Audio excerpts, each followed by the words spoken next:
శ్రీ బాల ఉగ్ర నరసింహస్వామి ఎర్రవరం. ఈరోజు శనివారము. ఈరోజు చాలా మంచి రోజు, వైకుంఠ ఏకాదశి.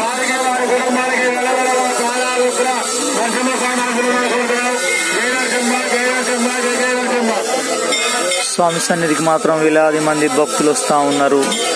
ఈరోజు శనివారము. స్వామి సన్నిధి అంతా కూడా ఈ సమయం చూసినట్టయితే 9 గంటలు అవుతుంది. ఈ 9 గంటల ప్రాంతంలోనే భక్తులు చేరుకుంటూ ఉన్నారు. ముఖ్యంగా ఈరోజు మంచి రోజు కాబట్టి స్వామి సన్నిధికి ఇది మాత్రం వేలాది మంది భక్తులు వచ్చే అవకాశం అయితే ఎక్కువగా ఉంది. మనం చూస్తూ ఉన్నాం స్వామి సన్నిధిలో కొన్ని పూజా కార్యక్రమాలు నడుస్తూ ఉన్నాయి.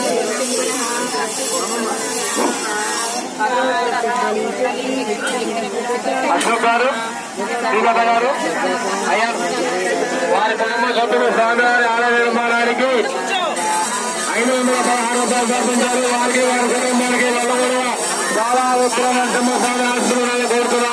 జయ నరసింహ, జయ నరసింహ, జయ జయ నరసింహ.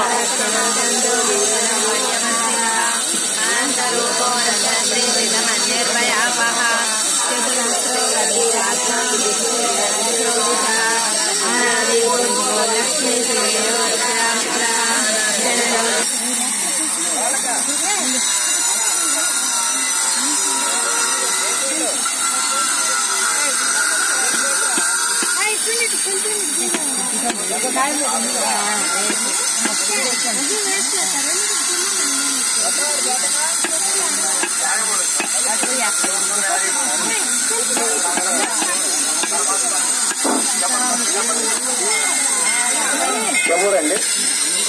కొమ్మవారం వాస్తవులు బొట్ట వెంకటరెడ్డి గారు, అరుణ గారు, గోపిరెడ్డి, శ్రీరెడ్డి, భూషణ గారు, వారి కుటుంబ సభ్యులు స్వామివారి ఆలయ నిర్మాణానికి 5,016 రూపాయలు సమర్పించారు.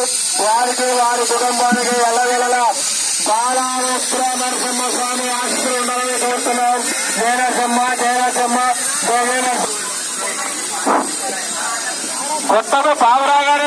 స్వామి సన్నిధానంలో చూడొచ్చు భక్తులంతా కూడా సంతాన ప్రాప్తి లేని వారు సంతాన ప్రాప్తి కోసము ఊయలలను కడుతూ ఉంటారు.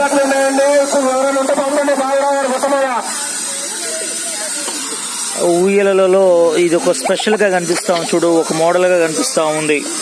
వేలాది మంది భక్తులు స్వామి సన్నిధికి చేరుకొని సంతాన ప్రాప్తి కోసం ఉయ్యాలను కడుతూ ఉంటారు. ఎందుకంటే ఈ ఉయ్యాలలు బాల ఉగ్ర నరసింహస్వామికి ఇందులో ముఖ్యంగా సంతాన ప్రాప్తి కావాలని చెప్పేసి వారు భగవంతుడిని వేడుకుంటూ ఉంటారు భక్తులు. ఇక ఎన్నో రకాల ముడుపులు చూస్తూ ఉన్నాం. వారు అనుకున్న కోరికలు తీరితే మాత్రం ఇక్కడ ముడుపు కట్టుకొని చేస్తూ ఉంటారు.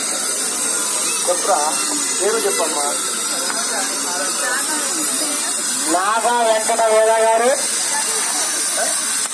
సీతా శరణ్య గారు, వారి అంతేనా వారి కుటుంబ సభ్యులు స్వామివారి స్వామి సన్నిధికి మాత్రం ఎదురుగా మనకు కనిపిస్తున్నటువంటి ఒక భక్తుడు స్వామి సన్నిధికి వచ్చేసి ఇక్కడ ఒక కోరికను కోరుకుంటే ఆ కోరిక తీరింది. ఆ కోరిక నెరవేర్చుకోవడం కోసం 12 కొబ్బరికాయలు కొడతానని చెప్పి స్వామి సన్నిధికి వచ్చారు. ముఖ్యంగా వారి మాటల్లో మనం ఒకసారి అడిగి తెలుసుకుందాం. జయ నరసింహ, జయ లక్ష్మీ నరసింహ. గత ఇది 3వ సారి